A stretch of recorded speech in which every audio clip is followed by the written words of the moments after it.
Hello दोस्तों, स्वागत है आपका हमारे YouTube channel Amit Aryan school में।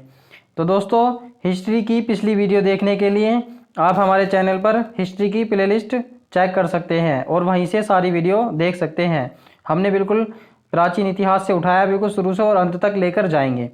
तो अब हम मगध महाजनपद में पढ़ रहे थे। तो मगध महाजनपद में 7 राजवंशों ने राज किया था, जिसमें हमने हर्यक वंश पढ़ लिया, शिशुनाग वंश पढ़ लिया, नंद वंश पढ़ लिया और मौर्य वंश पढ़ लिया। कल हमने मौर्य वंश पढ़ा था।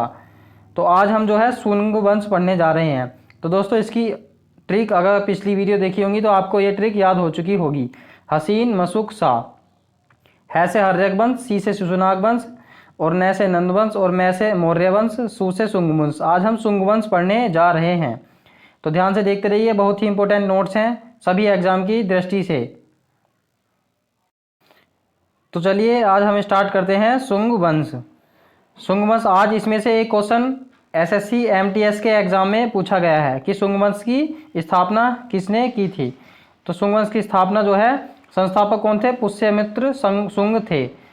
मगध पर शासन करने वाला यह पहला गैर क्षेत्रीय राजवंश था, यानी कि जो इस मगध महाजनपद में से नहीं था। इन्होंने अपनी राजधानी पाटलिपुत्र बनाई, जबकि द्वितीय राजधानी विदिशा को बनाया था। विदिशा का पुराना नाम क्या था? बेसन नगर, जो एमपी में था। तो विदिशा का पुराना नाम क्या है? बेसन नगर। तो सुंग वंश की स्थापना किसने की थी? पुष्यमित्र सुंग ने की थी। इसने पुष्यमित्र सुंग जो था एक कट्टर ब्राह्मण था। इसने बुद्ध स्तूपों तथा मठों को ध्वस्त करा दिया था।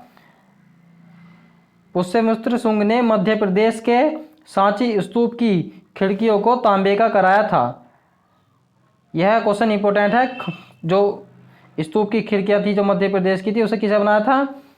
तांबे का बनवा दिया था। जबकि जो अरहुत स्थूल स्तूप था, उसकी खिड़कियों को पत्थर का बनवा दिया था।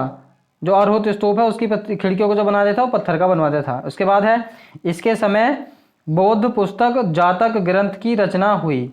कौन सी? जातक ग्रंथ की। तो कौन से वंश में हुई थी? सुंग वंश में, पुष्यमित्र सुंग के समय पर। उसके बाद है, पतंजलि ने महाभाष्य की रचना की। ये क्वेश्चन, ये पुस्तकों का तथा इनके लेखक हैं। उसके बाद है, पाणिनि ने अष्टाध्यायी यानी कि जो उनकी रचना है उसकी रचना की। फिर है, मनु ने मनुस्मृति लिखा। इसके समय में यवन यानी कि विदेशी आक्रमण हुए।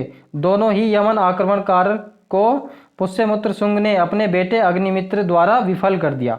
अपने बेटे के साथ, अग्निमित्र के साथ मिलकर दोनों ही यमन आक्रमणियों को भगा दिया मारकर। तो पहला कौन कौन सा था? जो पहला आक्रमण नेतृत्व था वो डेमेट्रियास था। तथा दूसरा कौन था? दूसरे आक्रमण का जो नेतृत्व किया था, मियांडर यानी कि मिलिंद ने किया था। तो 2 आक्रमणकारी थे यवन के। कौन कौन? एक तो डेमेट्रियास और एक मियांडर। ये इंपोर्टेंट, ये क्वेश्चन पूछा जाता है ज़्यादातर एग्जाम में। उसके बाद है, मिलिंद यानी कि मियांडर को बौद्ध भिक्षुक नागसेन ने बौद्ध धर्म की शिक्षा दी, जिससे उसने बौद्ध धर्म को अपना लिया था। तो ऐसा कौन सा यवन आक्रमणकारी था जिसने बौद्ध धर्म को अपना लिया था? तो उसका राइट आंसर है मियांडर या मिलिंद। ये क्वेश्चन बन सकता है यहाँ से। फिर है, इसकी जानकारी नागसेन की पुस्तक मिलिंद पन्हो से मिलती है। कालिदास की पुस्तक मालविका गण मित्र में अग्निमित्र एवं मालविका के प्रेम की प्रसंग की चर्चा है। तो अग्निमित्र कौन है? ये पुष्यमित्र सुंग का क्या है? बेटा। तो किस किस के प्रेम की चर्चा मिलती है? एक तो अग्निमित्र एवं मालविका, जो कालिदास की पुस्तक है मालविका, वो उसके नाम पर ही उन्होंने लिखी है, मालविका गणमित्र। तो ये इंपॉर्टेंट बात है, याद रखेंगे। उसके बाद है, पुष्यमित्र सुंग ने पतंजलि के नेतृत्व में अयोध्या में 2 अश्वमेध यज्ञ कराए। ये इंपॉर्टेंट है। उसके बाद है, पुष्यमित्र सुंग ने विदर्भ यानी कि बरार जीत लिया था। एक बरार नाम का एक क्षेत्र था, उसको जीत लिया था। फिर है, कलिंग नरेश खारवेल ने पुष्यमित्र सुंग को पराजित कर दिया। ये पूरा किसकी लड़ाई से? कलिंग नरेश जो खारवेल था, उसने पुष्यमित्र सुंग को पराजित कर दिया। इस वंश के शासक भागवत के दरबार में यवन यानी कि विदेशी जो था, हेलियोडोटस आया। विदेशी राजदूत का नाम क्या था? हेलियोडेटस। जबकि चंद्रगुप्त मौर्य के में कौन आया था? मेगास्थनीज आया था।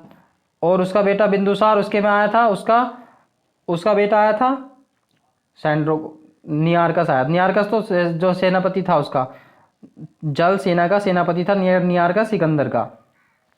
तो जिसका गरुड़ध्वज अभिलेख है, गरुड़ध्वज अभिलेख में यह मिला कि इसके दरबार में यवन विदेशी राजदूत जो था हेलियोडोटस आया था।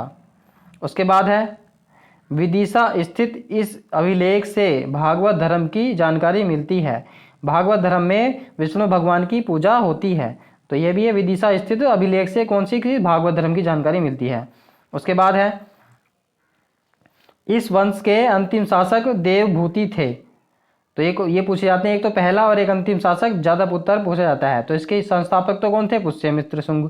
तथा अंतिम शासक कौन थे? देवभूति, जिनकी हत्या उन्हीं के मंत्री वासुदेव ने कर दी थी। इनके स्थान पर कर्ण वंश की स्थापना कर दी। तो अब कौन सा वंश आया?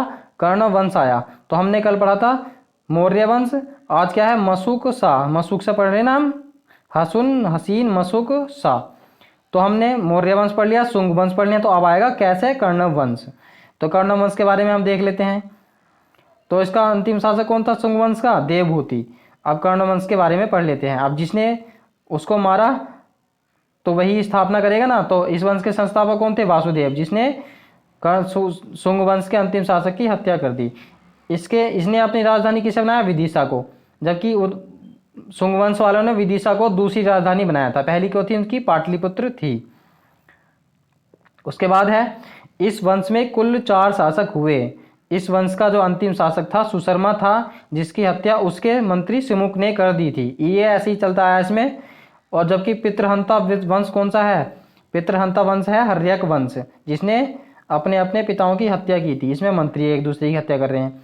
ठीक है, तो इसका जो अंतिम शासक था इसके बारे में ज़्यादा कुछ नहीं पूछा जाता, बस इतना याद रखना है। संस्थापक कौन थे? वासुदेव। और अंतिम शासक कौन थे? सुशर्मा, जिसकी हत्या उसी के मंत्री सिमुक ने कर दी थी। और इसके स्थान पर सातवाहन वंश की स्थापना कर दी। अब सातवाहन वंश के बारे में पढ़ लेते हैं। तो ट्रिक है ना हमारी, हसीन मशुक सा से क्या आएगा? सातवाहन वंश, जिसे हमने पढ़ लिया मौर्य वंश, शुंग वंश, कर्णम वंश। तो आज हम किसके बारे में पढ़ रहे हैं? शुंग वंश के, यानी कि सातवाहन वंश के बारे में पढ़ रहे हैं। चलिए देखते हैं। इस वंश के संस्थापक जो थे सिमुक, जिसने सुशर्मा की हत्या कर दी, जो कर्ण वंश के अंतिम शासक थे। तो इस वंश के संस्थापक कौन? सिमुक। प्रारंभ में यह वंश महाराष्ट्र के क्षेत्र में था, किंतु शक राजाओं ने इन्हें महाराष्ट्र छोड़ने पर विवश कर दिया। सातवाहन वंश को आंध्र प्रदेश में स्थानांतरित होना पड़ा। पहले कहाँ थे? महाराष्ट्र में। तो महाराष्ट्र से फिर ये भारत का नक्शा है, यहाँ पर महाराष्ट्र है, महाराष्ट्र से इन्हें कहाँ? आंध्र प्रदेश में जो है स्थानांतरित होना पड़ा, जिस कारण इन्हें आंध्र सातवाहन वंश भी कहते हैं। तो सातवाहन वंश के शासक कौन थे? संस्थापक सिमुक। ये इंपॉर्टेंट बात है, इसको ज़्यादा ध्यान